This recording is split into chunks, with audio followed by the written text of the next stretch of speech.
बहुत समय पहले की बात है। माधवपुर नामक गांव में एक गरीब किसान अपनी बूढ़ी अम्मा के साथ रहा करता था। उसके पास एक छोटी सी जमीन थी जो कि बंजर हो चुकी थी। फिर भी वह दिन रात उस पर मेहनत करता था। मोहन बहुत ही मेहनती और ईमानदार था। वह एक आत्मविश्वास से भरा हुआ व्यक्ति था जिसे न हालातों से डर लगता था न ही लोगों की बातों से।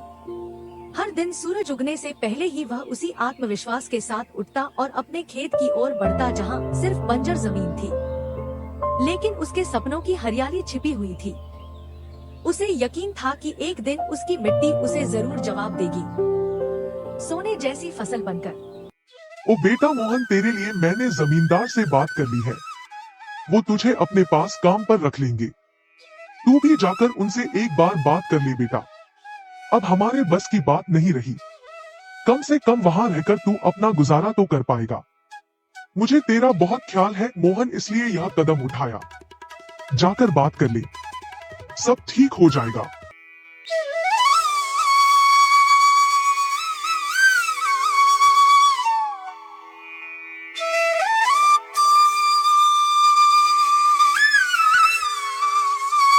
क्या अम्मा, तुमने क्यों बात की वहाँ? मैं नहीं जाऊंगा। हमारा खुद का खेत है तो मैं दूसरों के पास क्यों काम करने जाऊं? मैं गरीब सही मगर खुददार हूँ। मैं अपनी मिट्टी में पला हूँ, उसी में पसीना बहाऊंगा। चाहे जितनी भी मुश्किल हो अम्मा, मैं अपनी ही जमीन पर मेहनत करूंगा, किसी और की नौकरी नहीं करूंगा। अरे मोहन, उस बंजर जमीन में क्या उगाएगा तू? वो जमीन अब बिल्कुल बेकार हो गई है बेटा। ना उसमें नमी बची है ना जान।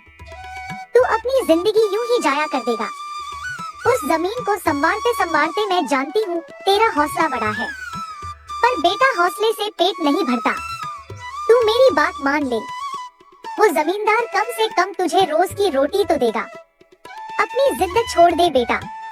तू थक जाएगा पर वो जमीन कुछ नहीं देगी तुझे। अरे अम्मा, तुम बेकार में ही इतनी परेशान हो रही हो।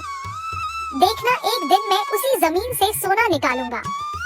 यह जमीन ही हमारी सबसे बड़ी ताकत बनेगी। मोहन खेत में काम कर ही रहा था कि तभी वहाँ पर एक आदमी आकर बोला।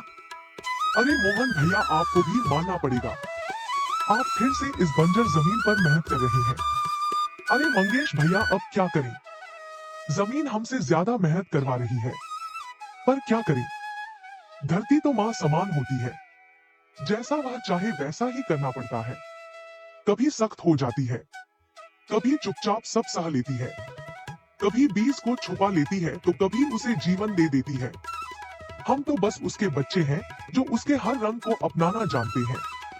थक तो जाते हैं भैया, पर जब मिट्टी की खुशबू आती है ना तो सारी थकान उतर जाती है। उम्मीद है यह माँ हमें खाली हाथ नहीं लौटाएगी। बस थोड़ा और सब्र, थोड़ा और विश्वास। आप जैसा मूर्ख तो मैंने आज तक नहीं देखा भैया। क्या सोचते हो आप?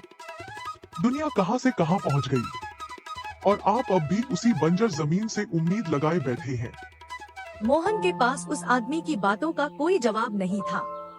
वह वहाँ से अपने घर चला जाता है। जब दोपहर को मोहन थक हार कर घर पहुँचता है तो देखता है कि माँ बुझे हुए चूल्हे के पास चुपचाप बैठी है। क्या हुआ अम्मा? तुम ऐसे क्यों बैठी हो? खाना क्यों नहीं बनाया? क्या बात है? बेटा, चूल्हा जलाने के लिए लकड़ियाँ नहीं है, इसीलिए चूल्हा कैसे जलेगा? बस इतनी सी बात है अम्मा। मैं अभी जाकर ले आता हूँ लकड़ियाँ। मोहन लकड़ियाँ लाने जंगल चला